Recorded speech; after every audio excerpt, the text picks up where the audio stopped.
అనకాపల్లి జిల్లా నర్సీపట్నం స్థానిక ప్రభుత్వ జిల్లా పరిషత్ హై స్కూల్లో 1992-93 సంవత్సరంలో 10వ తరగతి అభ్యసించిన విద్యార్థులు ఉపాధ్యాయులకు ఘన సత్కారం చేశారు. ఉపాధ్యాయులను పూలవర్షంతో స్వాగతం పలికారు. ఈ కార్యక్రమంలో ముఖ్య అతిథిగా ఎంఈఓ తలుపులు పాల్గొన్నారు. ఆయన చేతుల మీదుగా గాంధీ విగ్రహాన్ని ప్రారంభించి ఆయనను సత్కరించారు. ఈ సందర్భంగా ఎంఈఓ తలుపులు మాట్లాడుతూ ఇదే పాఠశాలలో ఇదే ఉపాధ్యాయుల వద్ద చదివి ఇప్పుడు ఎంఈఓగా ఉద్యోగం చేస్తూ ముఖ్య అతిథిగా ఇక్కడ కూర్చోవడం నా అదృష్టంగా భావిస్తున్నానని ఆయన కొనియాడారు. ఇంత ఘన సత్కారం చేసిన పూర్వ విద్యార్థులను ఉపాధ్యాయులు ఆశీర్వదించారు. ఇటువంటి కార్యక్రమాలు చేయడం మీ తల్లిదండ్రులు చేసుకున్న పుణ్యఫలమని, మీకు దీర్ఘ ఆయుష్ ఆరోగ్యాలతో మీ జీవితాంతం వర్ధిల్లాలని ఉపాధ్యాయులు విద్యార్థులను ఆశీర్వదించారు. అనంతరం ఉపాధ్యాయులకు విందు ఏర్పాటు చేసి వీడ్కోలు పలికారు.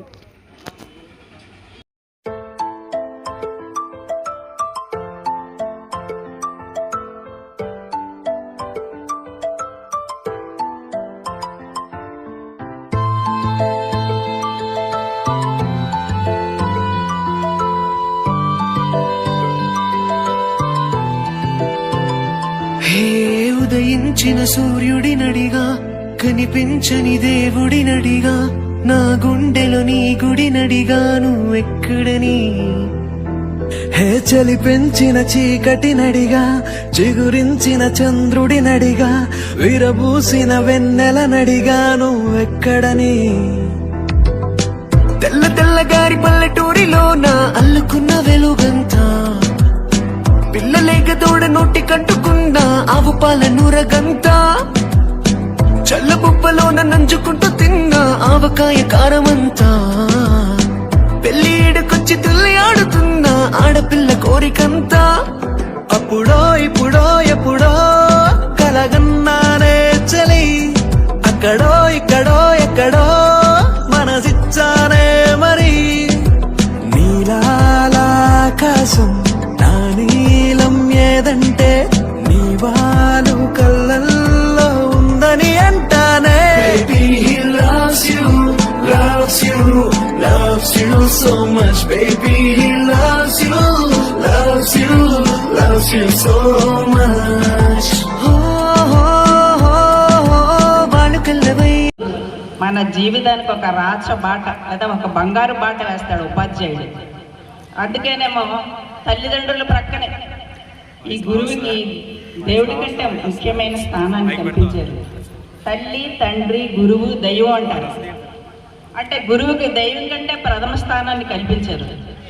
ఒక ప్రఖ్యాత కవి కబీర్దాస్ ఏమన్నాడంటే, నాకు గురువు దేవుడు ఇద్దరు ఒకేసారి ప్రత్యక్షమైతే నేను ముందుగా గురువుకే నమస్కరిస్తానన్నాడు.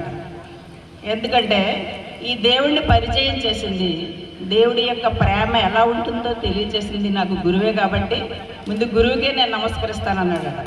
ఇష్టం మీ పిల్లల గురించి కానీ పిల్లలు, అందువల్ల ఇక్కడే నాకు 13 సంవత్సరాలు ఇక్కడే నాకు బాగా అలవాటు అయిపోయింది. చాలా బాగా ఇక్కడ ఈ లోకల్గా ఉన్న వాళ్ళందరూ ఎక్కువ మంది ఎక్కడ కనపడినా మేషాత్రి నమస్కారం అండి అని చెప్తే మాకు అదొక ఆనందం. మీరు మా స్టూడెంట్ ఏ బ్యాచ్ ఏది అని అడుగుతాం అన్నమాట. మీరు ఏమి ఇచ్చినా ఏం చేయకపోయినా మాస్టర్ అని పలకరిస్తే అదే మేము ఎంతో మా స్టూడెంట్ అని బాగా ఉప్పొంగిపోతాం. అలాగే మీరు బాగా మేము చేస్తామండి, అది చేస్తామంటే మీరందరూ అభివృద్ధిలోకి వచ్చారంటే మాకు చాలా ఆనందం. మీకు ఇందులో ముఖ్య విషయం ఏంటంటే, మా దగ్గర చదువుకున్నాడే మాకు ఏంటంటే ఇది గొప్ప విషయం. మా దగ్గర చదువుకున్నాడు తలుపులు వేశాడు ఎంఈఓ, ఈ స్కూల్ హెడ్ మాస్టర్. అందువల్ల ఏంటంటే ఒకప్పుడు మమ్మల్ని చాలామంది తిట్టుకున్నారు. జార్జిన్ అనగా, నన్ను అనగా, నాగేశ్వరరావు అనగా. నాకు తెలుసు అది, నాకు తెలుసు ఎందుకు సైగా, ఎందువల్ల అందరితో నేను కలిసి ఉంటాను కాబట్టి తెలుసు. మీ అందరూ కూడా మీ బ్యాచ్ ఎక్స్పెషల్లీ చాలా గ్రాండ్గా చేశారు. ప్రత్యేకంగా ధన్యవాదాలు మీకు. అయితే ఇప్పటికీ కూడా నేను ఆన్లైన్లో ఉన్నాను. అంటే నా వృత్తి నేను చేసుకుంటాను, టీచర్గానే చేస్తున్నాను. కానీ అప్పుడు జీతం చేసి ఆత్మీయ కలయిక అన్నది జరుపుకోవడం అన్నది చాలా అరుదు. ఇటువంటి ఆత్మీయులందరికీ శుభాకాంక్షలు తెలియజేస్తూ ఆశిస్తులు. రాంబాబు గారు ఇక్కడ ఉన్నారా? శతమానం భవతి శతాయుష్ పురుషేంద్రియ ప్రతిష్టతి. ఆయురారోగ్యంతో క్షేమంగా ఉండాలి. మీరు మీ కుటుంబంతో వెళ్ళవేళ్ళ సుఖ సంతోషంతో ఉండాలి అని ఆశీర్వదిస్తూ ఈరోజు మరొక ప్రత్యేక దినం. కారణం ఏంటంటే 80లో వచ్చాను. 1980 ఫిబ్రవరిలో జాయిన్ అయ్యాను ఇక్కడ as a school ఇన్స్టిట్యూట్గా.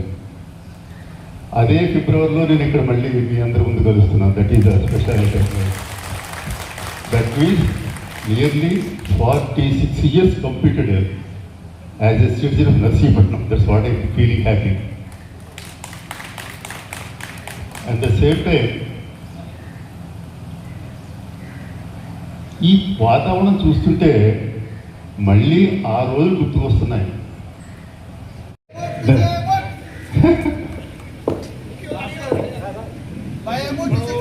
The students are very blessed.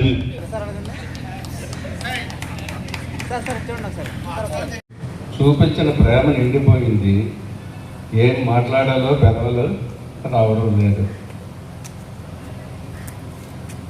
దీన్ని బట్టి నాకు ఒక చిన్నప్పుడు మీరు కూడా పాట నేర్చుకుంటారు. గురజాడ అప్పారావు గారు రాసినటువంటి ఒక పాట. ఏ దేశమేగినా ఎందు కాలేడినా పొగడరా నీ తల్లి భూమి భారతిని, నిలుపురా నీ జాతి నిండు గౌరవం. నిజమే, గురజాడ అప్పారావు గారు రాసింది ప్రతీదీ కూడా ఆలోచనాపరంగా మనుషులను ఉత్తేజపరచడానికి, మనుషుల్లోని భావాలను పైకి తెగించి రావడానికి ఆయన ఈ పాటలో మంచి భావాలతో ఉన్నారు. నిజంగా ఇది ఎక్కడెక్కడో ఉండేటటువంటి 33 సంవత్సరాల క్రితం వెళ్ళిపోయినటువంటి మీ అందరినీ కూడా మరి ఆనాడు నన్ను అవగాహించడానికి పిలిచినటువంటి ఈశ్వరరావు, గోపి, అలాగే రొత్తలవారు వీళ్ళందరూ వచ్చి పిలిచినప్పుడు ఇంతమంది తాలూకా ఎన్సీసీ ఆఫీసర్గా పనిచేశాను. అలాగే ఎఫ్ఏసి హెడ్ మాస్టర్గా పనిచేశాను. ఆఖరికి FAC head master plus NCC రెండు కూడా కలిపి చేయడంతోనే బడ్డీని ఎక్కువైపోయి మా పై అధికారులు నువ్వు బెటర్ రిజైన్ అని చెప్పారని అనగానే పౌరుషంగా రిజైన్ చేయించాను. అది కథ. అయితే ఎన్సీసీలో చాలామంది ఇక్కడ ఈ గ్రూప్ తేడంతోనే చాలామంది ఉపయోగపడ్డారు. చాలామందికి ఉపయోగం కలిగింది. దానివల్ల ఎంతోమంది ఉద్యోగాలు సంపాదించుకున్నారు. ఈరోజు నేను చాలా గర్వంగా నా ఎన్సీసీ ఆఫీసర్గా చేసిన ఉద్యోగానికి నేను వెన్ను తెచ్చానని చెప్పి చాలా సంతోషపడుతున్నాను.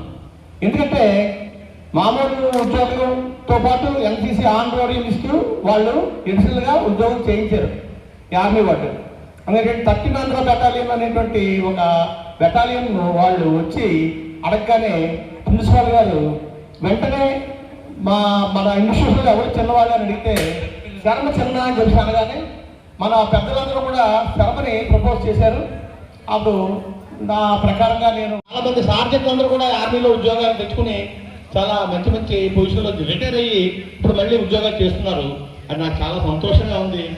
ఈ ఉపాధ్యాయ ఉద్యోగం బాగా చేశారని నా యొక్క తృప్తి మిగిలింది. ఆఖరికి మరి శ్రీకాకుళం వెళ్ళి శ్రీకాకుళంలో ఇంకా 93 బ్యాచ్ విద్యార్థులు మరి మా ఉపాధ్యాయులు అప్పటి ఉపాధ్యాయులు మీరు ఈ కార్యక్రమం జరిపిస్తున్నందుకు, మాకు ఈ సన్మానం చేస్తున్నందుకు మేము చాలా, ఎందుకంటే మమ్మల్ని మర్చిపోకుండా ఆనాటి నుంచి ఈనాటి వరకు నేను జ్ఞాపకం నేను ఉంచుకున్నందుకు మేము చాలా చాలా చాలా నేను గర్వపడుతున్నాను. థ్యాంక్స్ చెప్తాను.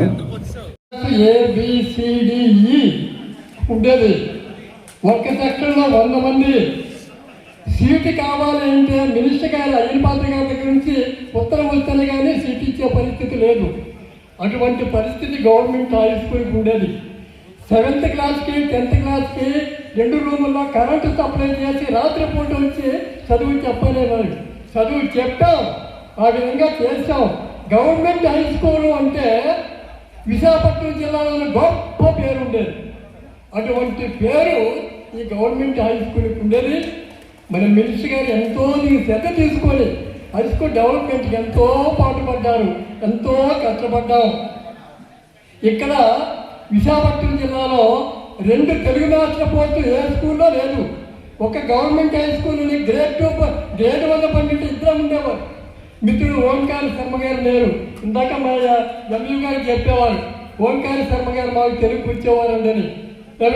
అయితే ఒక విషయం చెప్తున్నాను. అప్పల స్వామి గారి పీరియడ్ లెక్కల పీరియడ్ 3వ పీరియడ్. ఆ తర్వాత 4వ పీరియడ్ తెలుగు మాస్టర్ గారు. ఇంటర్ అయిపోయిన తర్వాత లెక్కల మాస్టర్ గారు కదండి అప్పల స్వామి క్లాస్ ఎగ్గొట్టేవారు. క్లాస్కి వచ్చేవారు కాదు. ఏమంటే ఇచ్చిన హోంవర్క్ లెక్కలు చేయరా, వీపు చుట్ట కొట్టేస్తారు, మేము రాము అనేవారు. 3వ పీరియడ్ అయిపోయిన తర్వాత అమ్మో తెలుగు మాస్టర్ పద్యం చెప్తారా, తెలుగు మాస్టర్ క్లాస్కి వెళ్ళాలని 4వ పీరియడ్కి వచ్చేవారు. అంటే అంత భయం. తెలుగు మాస్టర్ గారు అంటే అంత లోపల, అప్పల మాస్టర్ గారు అంటే అంత భయం. కానీ అలాగా భయపడి చేస్తారు. కాబట్టి ఈ మాస్టర్ చెప్పింది ఏంటంటే దారాలతో గొంతులు బిగించి గుండెలో నుండి సూదులు గుర్చి గుర్చి ముడుచుకుందరు మమ్ముల ముడులపై అకట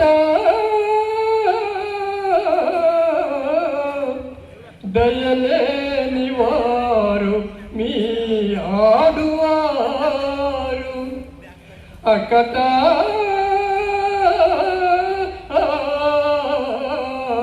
దయలేని వారు మీ ఆడువారు. క్లాస్ చూడండి. ఎందుకంటే మన ఉపాధ్యాయులు మనం సన్మానించినప్పుడు మనం ఎంతో గౌరవప్రదంగా, ఎందుకంటే సన్మానాలు ఒకసారి చేయగలం కాబట్టి ఒక్కసారి మీ అందరూ కూడా గట్టి క్లాస్ ఇవ్వాలి.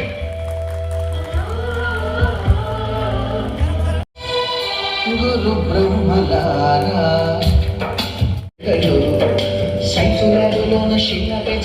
అందరూ క్లాస్ ఇవ్వాలి గట్టిగా.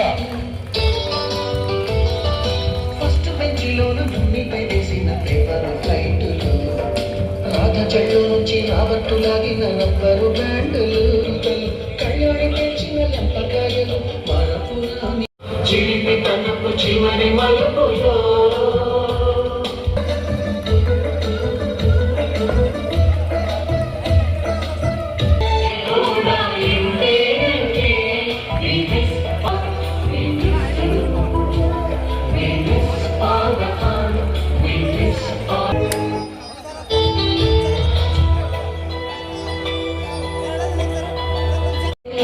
ఇక్కడే కలిసాము చదువులమ్మ చెట్టు నీడలో,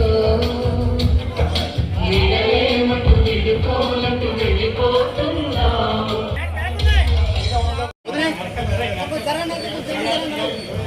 అందరికీ ఈ సెలబ్రేషన్ లో పార్ట్ అవ్వాలి. దయచేసి